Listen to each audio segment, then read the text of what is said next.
السلام عليكم ورحمة الله وبركاته. الحمد لله نحمده ونستعينه ونستغفره ونؤمن به ونتوكل عليه ونعوذ بالله من شرور أنفسنا ومن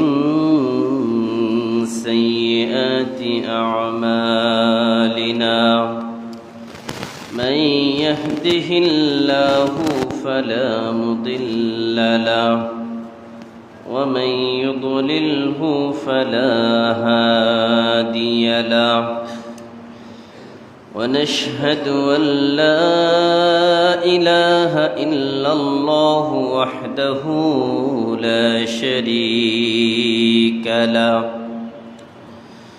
ونشهد أن سيدنا وسندنا وحبيبنا وطبيبنا ومولانا محمدا عبد الله ورسوله أرسله بالحق بشيرا ونذيرا وداعيا إلى الله بإذنه وسراجا وقمرا منيرا. أما بعد فأعوذ بالله من الشيطان الرجيم. بسم الله الرحمن الرحيم.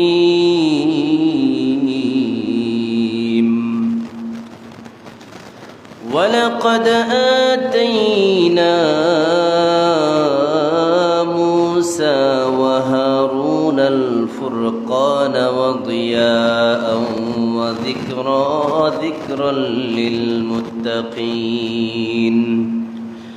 وقال تعالى: ولقد آتينا إبراهيم رشده من قبل وكنا به عالمين.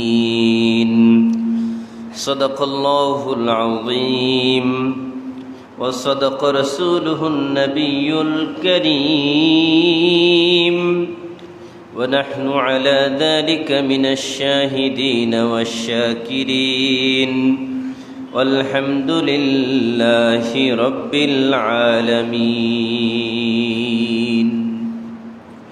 উপস্থিত মুহতারাম সম্মানিত মুসল্লিয়ান কিরাম, সর্বপ্রথম মহান রব্বুল আলামিনের দরবারে শুকরিয়া জ্ঞাপন করি যে মহান রব্বুল আলামিন আমাদেরকে হাজারো ব্যস্ততার মধ্যেও সুস্থ শরীরে পবিত্র সালাতুল জুমআ আদায়ের উদ্দেশ্যে মসজিদে আসার এবং বসার তৌফিক দিয়েছেন। এজন্য সকলেই দিল থেকে খুশি হয়ে মহাব্বত নিয়ে সমস্বরে সকলে পড়ি আলহামদুলিল্লাহ। দুরুদ ও সালাম বর্ষিত হোক প্রিয় নবী হযরত মুহাম্মদুর রাসূলুল্লাহ সাল্লাল্লাহু আলাইহি ওয়াসাল্লামের প্রতি। সম্মানিত প্রিয় মুসলিয়ান ইকরাম, আমি আপনাদের সামনে সূরা আম্বিয়া, এই সূরা আম্বিয়া থেকে 50 নম্বর আয়াত 51 নম্বর আয়াত তেলাওয়াত করেছি।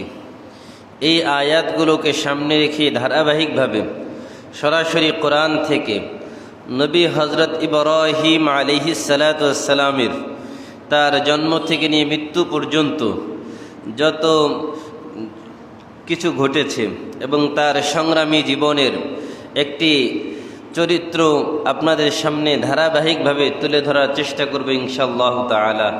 তবে এটা এক জুমায় সম্ভব না।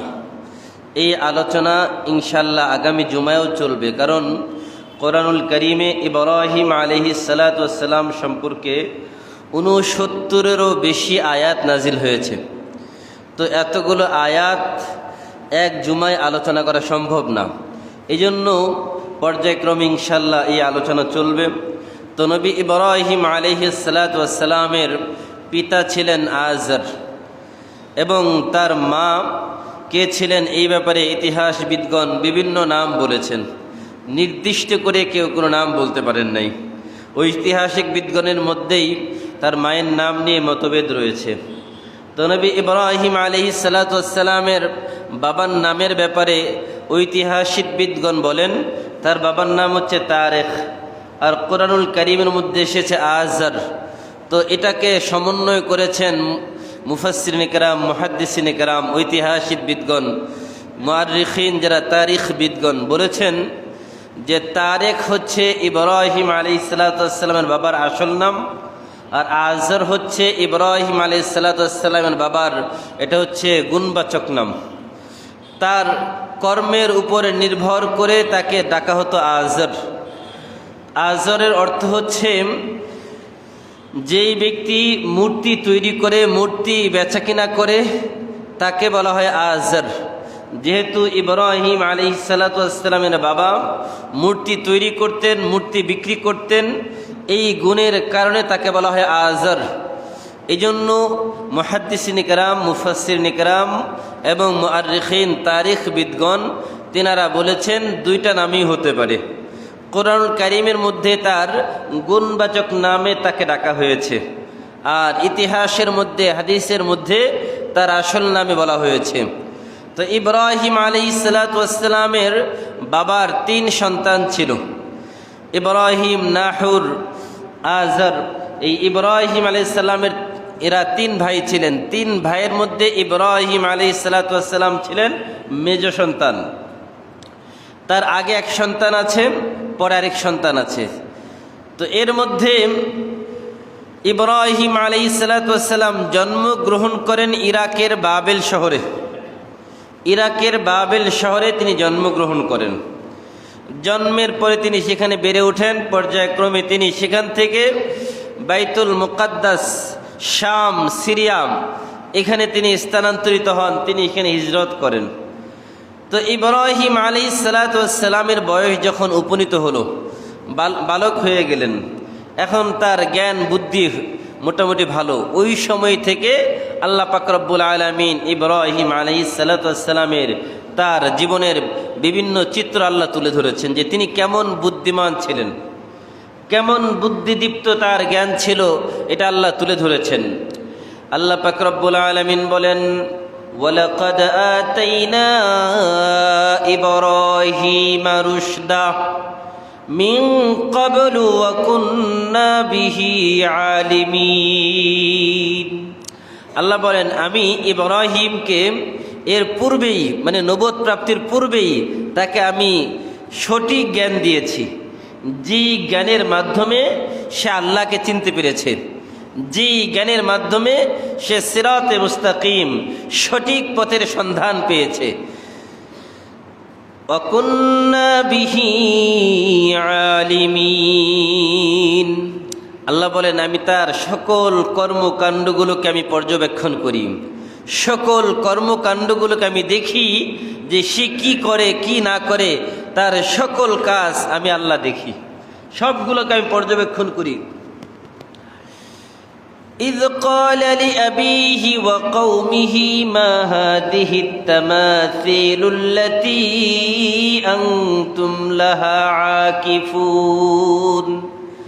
ইব্রাহিম আলাইহিস সালাতু ওয়াস সালামের যুগে তার জাতির মধ্যে, তার জাতির যেই লোকেরা ছিল তারা 7টা তারকার পূজা করত।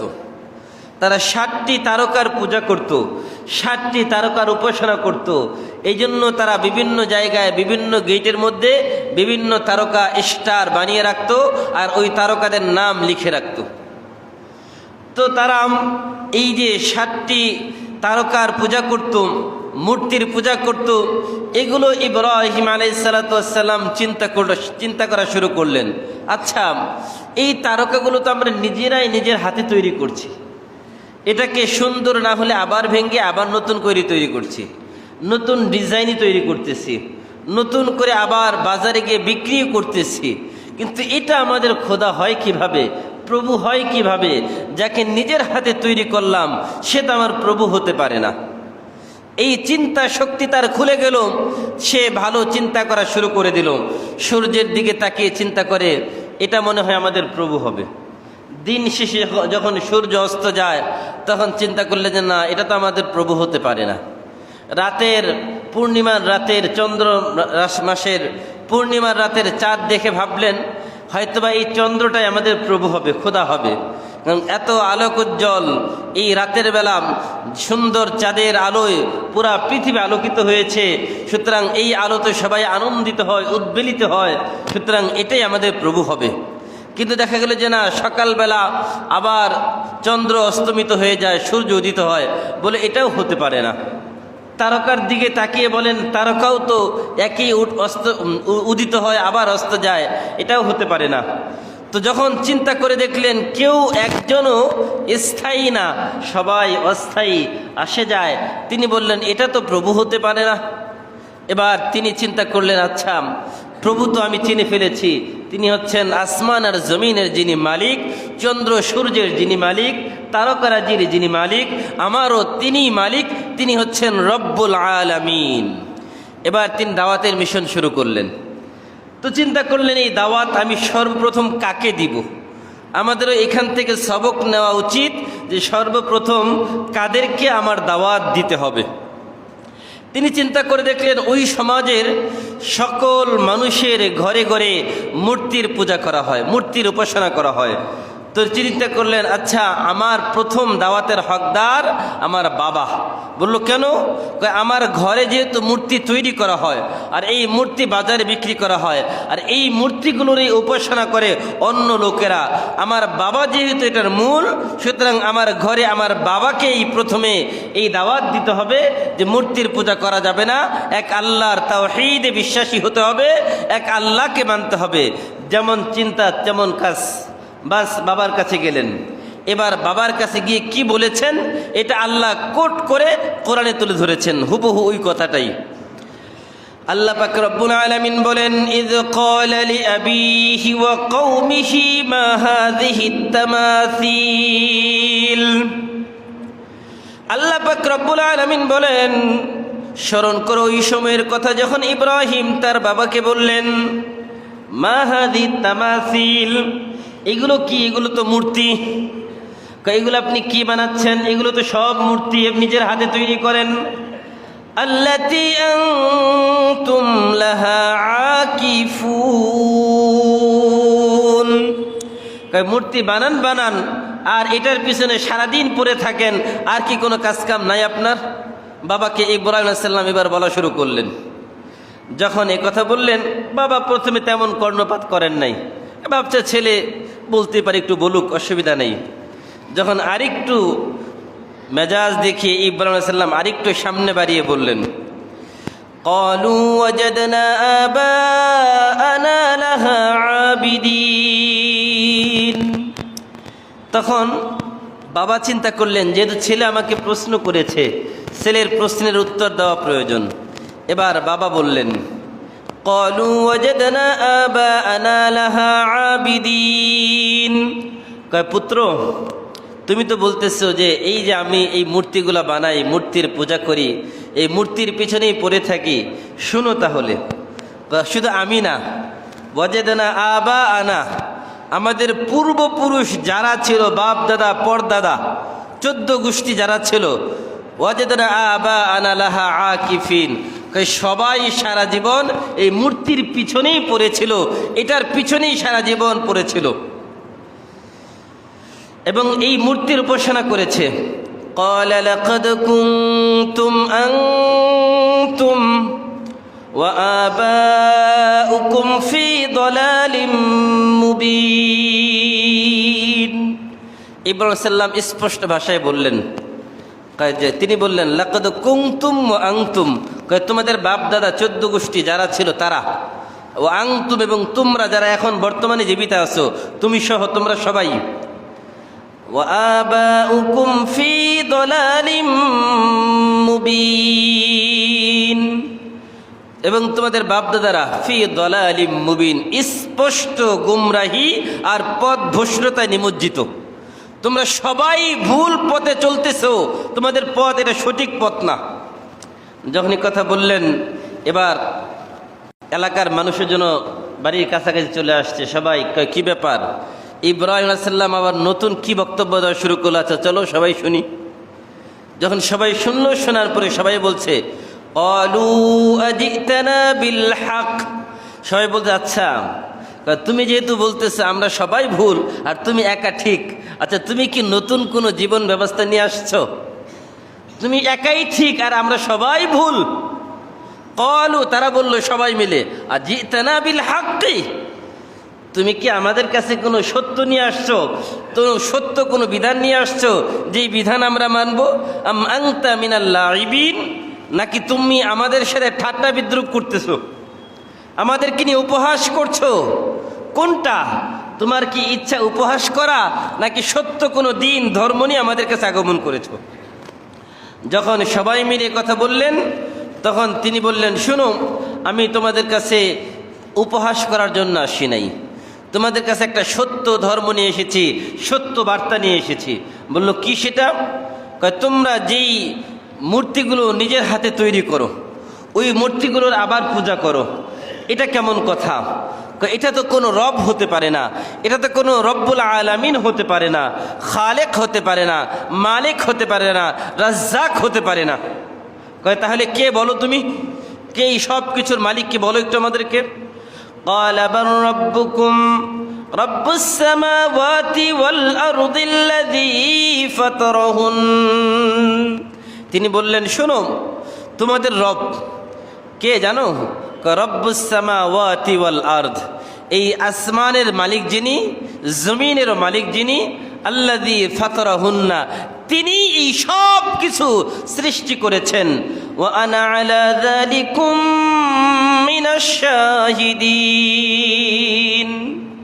আর আমি এটাই বিশ্বাস করি, আর আমি এটাই বিশ্বাস করি, তোমরা বিশ্বাস করো আর না করো। وَتَاللَّهِ لَأَكِيدَنَّ أَصْنَامَكُمْ بَعْدَ أَن تُوَلُّوا مُدْبِرِينَ। কসম খোদার, লাকিদান্না আসনামাকুম বা'দা আন তুওয়াল্লু মুদবিরিন, তোমাদের পিছনে, তোমাদের এই যে মূর্তিগুলোর পিছনে, মূর্তির জন্য আমি ষড়যন্ত্র করব, মূর্তির বিরুদ্ধে আমি কথা বলবোই বলবো।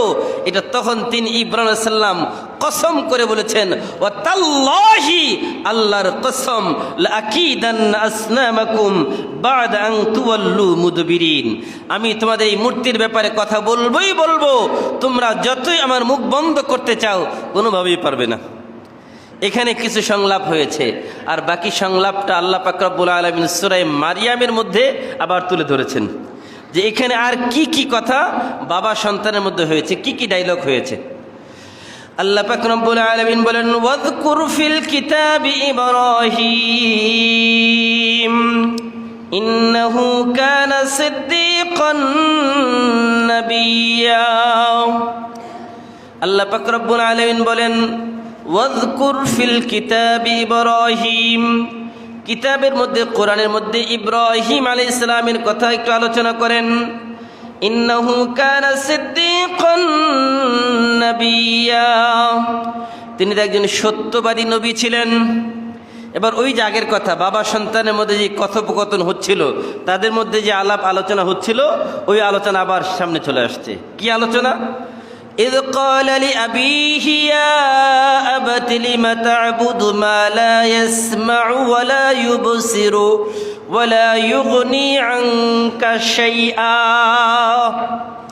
এবার বললেন, বাবা, ইয়া আবাতি, ও আমার প্রিয় বাবা, ইন্নী কদ জাআনি, ইয়া আবাতি লিমা তা'বুদু, আপনি কেন ইবাদত করেন, কেন উপাসনা করেন, কেন পূজা করেন ওই জিনিসের, মা লা ইয়াসমাউ, যেটা শুনে না, ওয়ালা ইউবসিরু, যেটা দেখে না, ওয়ালা ইউগনি আনকা শাইআ, যেই জিনিস আপনার কোনো উপকার করতে পারে না, আপনাকে বিপদ থেকে বাঁচাতে পারে না, ওই জিনিসের কেন পূজা করেন বলেন। এবার সন্তানের প্রশ্ন বাবার কাছে, যে যেই জিনিস দেখে না, শোনে না, আপনাকে বিপদ থেকে বাঁচাতে পারে না, ওই জিনিসের কেন ইবাদত করেন, ওই জিনিসের পূজা কেন করেন বলেন। যখন এই কথা বললেন, إذ قال لأبيه يا أبت لم تعبد ما لا يسمع ولا يبصر ولا يغني عنك شيئا। এই কথা বলার পরে বাবা চুপচাপ, কোনো কথা নাই, কারণ তার কাছে তো এই কথার কোনো উত্তর নেই। আছে নাকি? কি বলেন? কোনো উত্তর নাই। কেন? আসলেই তো সে জানে, দেখে না, শুনে না, বিপদ থেকে বাঁচাতে পারে না, তো কি করবে? এবার ইব্রাহিম আলাইহিস সালাম নিজের দাওয়াত দেওয়া শুরু করলেন যে কি করতে হবে তোমাকে। এবার বলছেন, বাবারা, কখনো কখনো সন্তান যদি আলেম হয়, বয়সে তো আমার সন্তান, কিন্তু সন্তানও যদি বাবাকে দাওয়াত দেয় কোরআন হাদিসের, তাহলে শুভবুদ্ধির উদয় হচ্ছে সন্তানের কথা কোরআন হাদিস অনুযায়ী মেনে নেওয়া। এখানে এই যে আজরের মতো, ইব্রাহিমের বাবার মতো এই কথা না বলা, তুমি কি আমার থেকে বেশি বুঝছো, এটা না বলা। সব ক্ষেত্রে বাবারাই বেশি বুঝবে এমনটা না, সব ক্ষেত্রে সন্তানই বেশি বুঝবে এমনটা না। কখনো কখনো সন্তানও বাবার থেকে কোরআন হাদিসের জ্ঞানে বেশি পাণ্ডিত্য লাভ করতে পারে। ওই ক্ষেত্রে বাবা কোরআন হাদিসের কথাগুলো সন্তান থেকে গ্রহণ করতে পারে, তাতে কোনো বাবার অসম্মানই হবে না। এবার ইব্রাহিম আলাইহিস সালাম তার বাবাকে কি সবক দিচ্ছেন? ইয়া আবাতি ইন্নী কদ জাআনি মিনাল ইলম, ও আমার আব্বা, ইন্নী কদ জাআনি মিনাল ইলম, আমার কাছে আল্লাহর কাছ থেকে আসমানি ইলম এসেছে, আমার কাছে আল্লাহর কাছ থেকে আসমানি ইলম এসেছে। মা লাম ইয়াতিকা, যেটা আপনার কাছে আসে নাই। ফাত্তাবিউনি, আপনি আমাকে অনুসরণ করেন। আহদিকা সিরাতান সাওয়িয়া, আমি আপনাকে সোজা সহজ রাস্তা দেখাবো। ওই রাস্তার শেষ মাথা হচ্ছে আল্লাহর জান্নাত। বলি সুবহানাল্লাহ। আমাদের সমাজে যদি সন্তানরা বাবাকে বলে ফাত্তাবিউনি, আপনি আমাকে মানেন, আমার অনুসরণ করেন, বাবা কি বলবে? একই কথা বলবে, আহদিকা সিরাতান সাওয়িয়া, তুমি আমাকে রাস্তা দেখাবা না, তুমি আমার সন্তান নাকি আমি তোমার সন্তান? এই কথা সব ক্ষেত্রে বলা যাবে? বলা যাবে না। বরং সন্তানের কোনো কথা যদি ভালো হয়, ওই সন্তানের ওই কথা পিতা হিসেবে গ্রহণ করা উচিত। এরপরে কি ঘটলো? ইয়া আবাতি লা তা'বুদিশ শাইতান। এবার ইব্রাহিম আলাইহিস সালাম আরেকটু বাড়িয়ে বললেন যে আব্বা, আপনি শয়তানের উপাসনা করবেন না। এই যে যেগুলা বানান, এগুলো সব শয়তান, এইগুলা শয়তানের উপাসনা করবেন না, শয়তানের পূজা করবেন না। ইন্নাশ শাইতানা কানা লির-রহমানি আসিয়া। কেন? শয়তান হচ্ছে নাফরমান, আল্লাহর অবাধ্য, আল্লাহর বিতাড়িত, আল্লাহ থেকে বিতাড়িত, আল্লাহর রহমত থেকে বিতাড়িত। সুতরাং আল্লাহর নাফরমান যে, তার আপনি উপাসনা করবেন না, তার পূজা করবেন না। কেন? ইয়া আবাতি ইন্নী আখাফু আন ইয়ামাসসাকা আযাবুম মিনার রহমান। আমার তো ভয় হয় আব্বা, যে ইন্নী আখাফ, আমি ভয় পাই, আইয়ামাসসাকা আযাবুম মিনার রহমান, যা রহমানের পক্ষ থেকে আযাব আপনাকে গ্রেফতার করে ফেলবে। আপনি তো শয়তানের পূজা করেন, শয়তানের পথে চলেন, আমার তো ভয় হয় কখন না জানি শয়তানের এই উপাসনার কারণে রহমানের পক্ষ থেকে আযাব এসে আপনাকে ধ্বংস করে দিবে। ফাতাকু ইন্নাশ শাইতান ইয়ামাসসাকা আযাবুম মিনার রহমান ফাতাকুনা লিশ-শাইতানি ওয়ালিয়া। তখন আপনি শয়তানের বন্ধু হয়ে যাবেন। কার বন্ধু? বলেন না কেন, কার বন্ধু? সুতরাং শয়তানের যদি বন্ধু হয় তাহলে যাবে কোথায়? জান্নাতে। মনে হয় জান্নাতেই যাবে, জান্নাতুল ফেরদৌসের মালিক। এবার যখন বাবাকে বললেন যে আপনি শয়তানের বন্ধু হয়ে যাবেন, এবার বাবা একটু রেগে গেলেন। বাবা রেগে গিয়ে কি বলেন? قال أراغب أنت عن آلهتي يا إبراهيم। তিনি বললেন আরাগিবুন আনতা আন আলিহাতি, তুমি কি আমার উপাসকদের থেকে আমাকে দূরে সরাতে চাও? তুমি কি আমার রবদের থেকে আমাকে দূরে সরাতে চাও? তুমি কি আমার ইলাহ যারা, তাদের থেকে আমাকে দূরে সরাতে চাও? তারপরে কি বললেন? আনতা আন আলিহাতি ইয়া ইব্রাহিম, হে ইব্রাহিম, লা ইন লাম তানতাহি লা আরজুমান্নাকা ওয়াহজুরনি মালিয়া। বললেন অনেক ধৈর্য সহকারে তোমার এতক্ষণ কথা সব শুনছি, যা বলছো চুপচাপ শুনছি, এবার আমার কথা শোনো বাছা। বললেন লা ইন লাম তানতাহি, যা বলছো এখান থেকে যদি বিরত না থাকো, লা আরজুমান্নাকা, তোমাকে পাথর মারবো, পাথর, তোমাকে পাথর মেরে হত্যা করব। ওয়াহজুরনি মালিয়া, আর তোমাকে তেজ্যপুত্র করে আমার থেকে দূর দূর দূর দেশান্তরে পাঠিয়ে দিব, আমার কাছে কখনো আসতে পারবা না। তুমি যেই মিশন নিয়ে কাজ করো, তোমার যেই ভীষণ, তোমার যে চিন্তা চেতনা, এটা যদি বাস্তবায়ন করতে চাও, আমি তো পাথর মারবই, এলাকার মানুষ তোমাকে পাথর মারবে, এই এলাকা ছাড়া করবে, এলাকায় তোমাকে থাকতে দিবে না, এই দেশ থেকে তোমাকে বের করে দেশান্তরিত হতে হবে। ওয়াহজুরনি মালিয়া। দেখেন এখান থেকে একটা সবক, যত নবীরা এসেছেন কোন নবী তার এলাকায় থাকতে পারেন নাই। এখন আপনাদের মনে প্রশ্ন আসতে পারে না, নবীরা কি খারাপ মানুষ না ভালো মানুষ? কি বলেন আপনারা, কি বলেন, নবীরা খারাপ মানুষ না ভালো মানুষ? কিন্তু কোন নবী জন্মস্থানে থাকতে পারেন নাই। নবী হওয়ার পরে যখনই দাওয়াত দিতে গিয়েছেন, তখনই সর্বপ্রথম শাসক গোষ্ঠী দ্বারা নিগৃহীত হয়েছেন। তারপরে কাদের দ্বারা? তারপরে যারা বিত্তশালী সম্পদশালী, যখন তাদের বিরুদ্ধে কথা গিয়েছে, তখন তারা মনে করে যে তাকে আমার হুমকি, বাস তাদের পক্ষ থেকে নির্যাতিত হয়েছেন। তারপরে সমাজের যারা সমাজপতি দায়িত্বশীল, তারা মনে করেছেন যে সমাজে তো ন্যায় বিচার প্রতিষ্ঠিত হয়ে গেলে বাস বিপদ আছে, সুতরাং এটা আমার প্রতিদ্বন্দ্বী, তখন তাদের পক্ষ থেকে নির্যাতনের শিকার হয়েছে। তো এইভাবে যখন উপরের সকল মহলগুলো নবীদের বিরুদ্ধে ছিল, তখন সকল নবীরা নিজের জন্মস্থান ত্যাগ করে বাধ্য হয়ে তারা হিজরত করেছেন।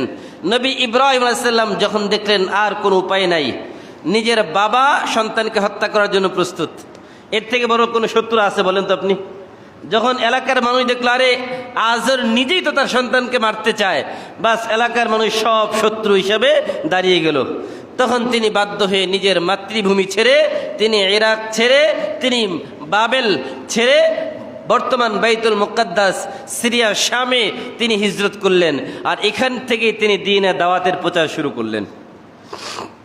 ভাইরা আমার, আল্লাহ পাক রব্বুল আলামিন তখন ইব্রাহিম আলাইহিস সালামকে এত কঠিন মুহূর্তেও বাবার সম্মান রক্ষার প্রতি তাকে আদেশ করা হয়েছে, খবরদার তোমার বাবা যাই বলুক, কিন্তু বাবার প্রতি অসম্মান করা যাবে না। বাবার প্রতি কথা বলতে গিয়ে অসম্মান করা যাবে না। যারা আমরা সন্তান, বাবাদের প্রতি কেমন আচরণ করতে হবে এটা আল্লাহ শিক্ষা দিয়েছেন নবীকে। নবী, আপনি আপনার বাবার সাথে কেমন আচরণ করবেন? আপনার বাবা আপনাকে হত্যা করতে চায়, আজকে আপনার বাবা আপনাকে দেশান্তরিত করছে, আপনি হিজরত করতে বাধ্য হচ্ছেন, তারপরেও বাবার সাথে কেমন কথা বলবেন, আল্লাহ এটাও কোট করে কোরআন তুলে ধরেছেন। আল্লাহ পাক রব্বুল আলামিন বলেন, ওই সময় ইব্রাহিম আলাইহিস সালাতু ওয়াস সালাম বললেন, ক্বালা সালামুন আলাইক, বলেন বাবা আপনাকে সালাম দিলাম, আপনার প্রতি আল্লাহর শান্তি রহমত নাজিল হোক। সাআস্তাগফিরু লাকা রব্বি, আমি আপনার জন্য আল্লাহর কাছে ক্ষমা প্রার্থনা করব। ইন্নাহু কানা বি হাফিয়াম, তিনি অতিশয় দয়ালু, তিনি আমার প্রতি দয়া করবেন, আমার কথা শুনবেন আমি আশা করি। এরপরে নিজের বক্তব্য তুলে ধরলেন, কি?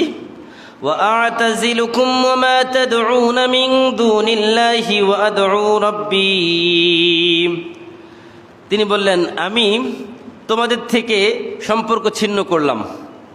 ওমা তাদউনা মিন দুনিল্লাহ, এবং তোমরা যেই মূর্তির উপাসনা করো, যেই মূর্তির পূজা করো, ওই মূর্তিদের সাথে ওই সম্পর্ক ছিন্ন করলাম। ওয়া আদউ রব্বি, আমি আমার রবকে ডাকি, আমি আমার রবের দিকে চলছি। আসা আল্লাহ কুনা বিদুআই রব্বি শাকিয়া, তিনি বললেন আমি আশা করি যে আমার রব আমার ডাকে সাড়া না দিয়ে থাকবেন না, আমাকে তিনি ব্যর্থ করবেন না, অবশ্যই আমার রব আমার ডাককে সাড়া দিবেন। ফালাম্মা আতাযালাহুম ওয়া মা ইয়াবুদুনা মিন দুনিল্লাহ, যখন তিনি তাদের সাথে সম্পর্ক ছিন্ন করলেন, ওয়া মা ইয়াবুদুনা মিন দুনিল্লাহ, এবং আল্লাহ ছাড়া যেই সকল মূর্তির উপাসনা করত এই মূর্তিগুলোর সাথে সম্পর্ক ছিন্ন করলেন।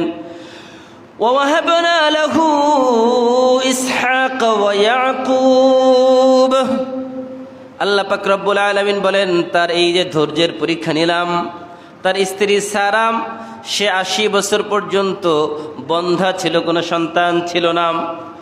যখন তিনি নিজের দেশ মাতৃভূমি ত্যাগ করে বাইতুল মুকাদ্দাসে চলে গেলেন, ওই বাইতুল মুকাদ্দাস যাওয়ার পরে আল্লাহ পাক রব্বুল আলামিন তাকে সন্তানের সুসংবাদ দিলেন। 85 বছর বয়সে বললেন, এবার আপনার সন্তানের জন্য সুসংবাদ গ্রহণ করুন। এই ব্যাপারে আল্লাহ পাক রব্বুল আলামিন লম্বা আলোচনা করেছেন। আল্লাহ পাক রব্বুল আলামিন বলেন, ওয়াহাবনা লাহু ইসহাক ওয়া ইয়াকুব, আমি তাকে ইসহাককে দিলাম, ইয়াকুবকে দিলাম। ইসহাকের সন্তান ইয়াকুব। ওয়া কুল্লান জাআলনা নাবিয়্যা, আমি তাদের সকলকে নবী হিসেবে গ্রহণ করলাম, নবী বানিয়ে দিলাম। ওয়া ওয়াহাবনা লাহুম মির রাহমাতিনা ওয়া জাআলনা লাহুম লিসানা সিদকিন আলিয়্যা। আল্লাহ পাক রব্বুল আলামিন বলেন, আমি তাদের জন্য আমার পক্ষ থেকে রহমত নির্ধারণ করে দিলাম, রহমতের জন্য আমি আল্লাহর পক্ষ থেকে তাদের জন্য নির্ধারণ করে দিলাম। ওয়াজআলনা লাহুম লিসানা সিদকিন আলিয়্যা, আমি আল্লাহ তাদের জন্য সত্যবাদী জবান হিসেবে তাদের সম্মান বাড়িয়ে দিলাম। তারা কখনো মিথ্যা কথা বলে না, সত্য কথা বলে। আল্লাহ পাক রব্বুল আলামিন নবী ইব্রাহিম আলাইহিস সালাতু ওয়াস সালামকে দিয়ে আমাদেরকে তাওহীদ আর একত্ববাদের দাওয়াত দিচ্ছেন, যে আল্লাহর কাছে যদি কারো দিন কবুল করাতে চাই, ঈমান যদি কবুল করাতে চায়, তাহলে তাওহীদের ব্যাপারে কোনো আপোষ করা যাবে না। আল্লাহর একাত্মবাদের ব্যাপারে কারোর সাথে আপোষ করা যাবে না। আল্লাহ এক, লা শারীকা লাহ, আল্লাহ উলুহিয়াত, আল্লাহর রুবুবিয়াত, আল্লাহর মুলুকিয়াত, আল্লাহর যত বিচার ব্যবস্থা আছে সব কিছুর ব্যাপারে আল্লাহ এক, অদ্বিতীয়, নিরঙ্কুশ। আল্লাহর এই ব্যাপারে কোনো কারোর সাথে আপোষ নাই। যদি ঈমানের এই নিরঙ্কুশ থাকতে পারে তাহলেই তার ঈমান আল্লাহর কাছে কবুল হবে। কিন্তু বড় আফসোস, দুঃখ ওই জায়গায় আমরা আল্লাহকে মানি, এক বলি যে আল্লাহ এক, এটা মানি, কিন্তু আল্লাহর রুবুবিয়াত, রব হিসেবে আল্লাহকে মানি, খালেক হিসেবে আল্লাহকে মানি, কিন্তু আলাইসাল্লাহু বিআহকামিল হাকিমিন, কিন্তু বিচার ব্যবস্থার ক্ষেত্রে আল্লাহ যে একচ্ছত্র অধিপতি, আল্লাহ যে একচ্ছত্র মালিক, তিনি সব কিছুর ব্যাপারে আল্লাহর কোরআনের বিচার ব্যবস্থা কায়েম করতে হবে, এটার ব্যাপারে আমরা একমত হইতে পারি না। তাহলে আমরা এই ক্ষেত্রে এখনও আমরা আল্লাহর বিচার ব্যবস্থার ক্ষেত্রে এখন একমত হতে পারি নাই। এই জন্য সব ক্ষেত্রে নিরঙ্কুশভাবে আল্লাহকে এক মানতে হবে। ভাইরা আমার, এই জন্য ইব্রাহিম আলাইহিস সালাতু ওয়াস সালামের জীবন এটা আমাদের জন্য বড় পাথে, যে ঈমানের মতো বড় দৌলত আর কিচ্ছু নাই। কারণ এই ঈমানের জন্য তিনি নিজের বাবা ছেড়েছেন, মা ছেড়েছেন, নিজের মাতৃভূমির জন্মস্থান ছেড়েছেন। এই জন্য ইনশাল্লাহ এরপর থেকে ইনশাল্লাহ আগামী জুমায় আলোচনা হবে। ভাইরা আমার, আমাদের কাছে ইসলামিক ফাউন্ডেশন থেকে একটা চিঠি এসেছে, সেটা হচ্ছে নারী নির্যাতন, শিশু নির্যাতন, মানব পাচার, এই যে রোধে আমাদের করণীয়টা কি কোরআন হাদিসের আলোকে। সংক্ষিপ্ত 2 মিনিট কথা বলি এই বিষয়ে। ইদানিং বিভিন্ন জায়গায় আমাদের নারী মা বোনদেরকে বিভিন্ন জায়গায় নিগৃহীত হচ্ছে, তারা ইফটিংয়ের শিকার হচ্ছে। এমনকি আমরা দেখতে পাচ্ছি আমাদের পাটগ্রামের মধ্যেও বিভিন্ন জায়গায় এই যে ইফটিজিংয়ের শিকার হচ্ছেন মেয়েরা। বিভিন্ন জায়গায় মেয়েরা নানাভাবে তারা নির্যাতনের শিকার হচ্ছে। এবং আমরা এটাও শুনতে পেয়েছি যে বিভিন্ন জায়গায় মানব পাচার রোধে, আমাদের যেহেতু বর্ডার কাছাকাছি, এই জন্য মানব পাচারের একটা অবস্থা কঠিন চলছে। একটা মানুষের জীবনের মূল্য কত, আল্লাহ পাক রব্বুল আলামিন সূরা মায়েদার মধ্যে বলেছেন যে মানব পাচার এটা তো হতো জাহিলিয়াতের যুগে। তখন মানুষকে বিক্রি করে দিত, মানুষের জীবনের কোনো মূল্য ছিল না। এখনও যদি মানুষকে বিক্রি করে দেয়, তাহলে জাহিলিয়াতের থেকে আর কোন অংশে কম আছে বলেন তো আপনারা? সুতরাং যারা এই কাজ করে তারা কখনো ভালো মানুষ হতে পারে না, তারা সমাজের সব থেকে নিকৃষ্ট মানুষ। সুতরাং এই নিকৃষ্ট মানুষগুলো আমাদের হয়তোবা কারো আশেপাশে বসবাস করছে। এই জন্য আমরা একটু চোখ কান খোলা রাখবো যে না, আমাদের আশেপাশে যেন এরকম মানব পাচারকারী যেন কেউ না থাকতে পারে। তাদেরকে আমরা আইনের হাতে ধরিয়ে দিব। আর যে কোনো অপরাধী অপরাধ করুক না কেন, আর আইন কখনো নিজের হাতে আমরা তুলে নেব না। আইন প্রয়োগকারী সংস্থা যারা আছে তাদের কাছে আমরা ওই অপরাধীকে হস্তান্তর করব, অপরাধীকে ধরে। ভাইরা আমার, এটা আমাদের ইমানি দায়িত্ব এবং সরকারের পক্ষ থেকে আমাদেরকে বলা হচ্ছে যে আপনারা এগুলো ব্যাপারে একটু সচেতন হন। আর মেয়েদের ব্যাপারে বলবো যে মেয়েরা আমাদের মা বোন, তাদেরকে সিকিউরিটি দেওয়া প্রশাসনের যেমন দায়িত্ব, আমাদেরও দায়িত্ব। একজন মেয়ে যখন রাস্তা দিয়ে হেঁটে যায়, আমি তাকে আমার বোন মনে করব।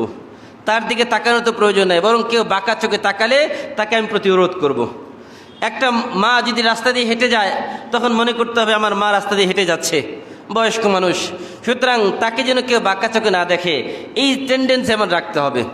এই ব্যাপারে আল্লাহ বলছেন, কুল্লিল মুমিনিন ইয়াগুদ্দু মিন আবসারিহিম, ও ইমানদার পুরুষেরাম, যখন তোমরা রাস্তায় হাঁটো তোমাদের চোখটাকে নিচের দিকে রাখো এবং ইয়াহফাযু ফুরুজাহুম, তোমাদের লজ্জাস্থানটাকে হেফাজত করো। আর মেয়েদেরকে বলেছেন, মা বোনদেরকে বলেছেন, ওয়াকুল্লিল মুমিনাত ইয়াগদুদনা মিন আবসারিহিন্না ওয়া ইয়াহফাযনা ফুরুজাহুন্না, মা বোনেরাও যেন তাদের নিজেদের চক্ষুটাকে নিচের দিকে রাখে, নিজের লজ্জাস্থানকে হেফাজত করে, ওয়ালা ইউবদিনা যিনাতাহুন্না, নিজের শরীরের কোনো সৌন্দর্য যেন কারো কাছে প্রকাশ না করে। যদি মেয়েরাও যদি নিজেদের সৌন্দর্য প্রকাশ করে, ছেলেদেরকে আকর্ষণ করে, তখনই বিভিন্ন অঘটন ঘটে যায়। এই জন্য আমরা আমাদের মেয়েদের ব্যাপারে সচেতন হব, মা বোনদের ব্যাপারে সচেতন হব। সর্বশেষ কথা, পুরুষেরা আমরা যারা আছি, আমরা কিন্তু বড় বিপদের মধ্যে আছি। কেন জানেন? কারণ কিয়ামতের ময়দানে আল্লাহ যদি আমাকে দায়ুস হিসাবে সাব্যস্ত করে, তাহলে কিন্তু নামাজ, রোজা, হজ, জাকাত কোনো কিছু আমাকে জান্নাত নিতে পারবে না। বলবেন দায়ুসকে? দায়ুস হচ্ছে ওই পুরুষ। আমরা দায়ুসের সংজ্ঞা অনেকে ভুল করি। দায়ুস কিন্তু নারী না, দায়ুস হচ্ছে পুরুষ। দায়ুস হচ্ছে ওই পুরুষ যে তার স্ত্রীকে, মাকে, বোনকে বেপর্দায় চলার অনুমতি দেয় এবং বেপর্দায় চলার জন্য তাদের সব সুযোগ ব্যবস্থা করে দেয়, তারা হচ্ছে দায়ুস। এই দায়ুস পুরুষ যদি নামাজ, রোজা, হজ, যাকাত সব করে, কিন্তু যদি নিজের স্ত্রী, তাকে পর্দায় রাখা স্বামীর দায়িত্ব, নিজের মেয়ে সন্তান তাকে পর্দায় রাখা নিজের বাবার দায়িত্ব, নিজের ছোট বোন যদি বাবা না থাকে তাহলে বড় ভাইয়ের দায়িত্ব, মা বাবা না থাকলে বড় সন্তানের দায়িত্ব। যদি আমরা এই কাজগুলো না করি, তাহলে আমাদের আমল কিন্তু আমাদেরকে জান্নাতে নিয়ে যেতে পারবে না। এই জন্য আমরা আমাদের স্ত্রী, সন্তান, মা বোনদের ব্যাপারেও সচেতন হব। আল্লাহ যেন আমাদেরকে দায়ুস হিসাবে কিয়ামতের ময়দানে না উঠান। আল্লাহ আমাদের সকলকে এই সকল কথাগুলো মেনে চলার তৌফিক দান করুক। বলেন আমিন। ওয়া আখিরু দাওয়ানা আলহামদুলিল্লাহি রাব্বিল আলামিন।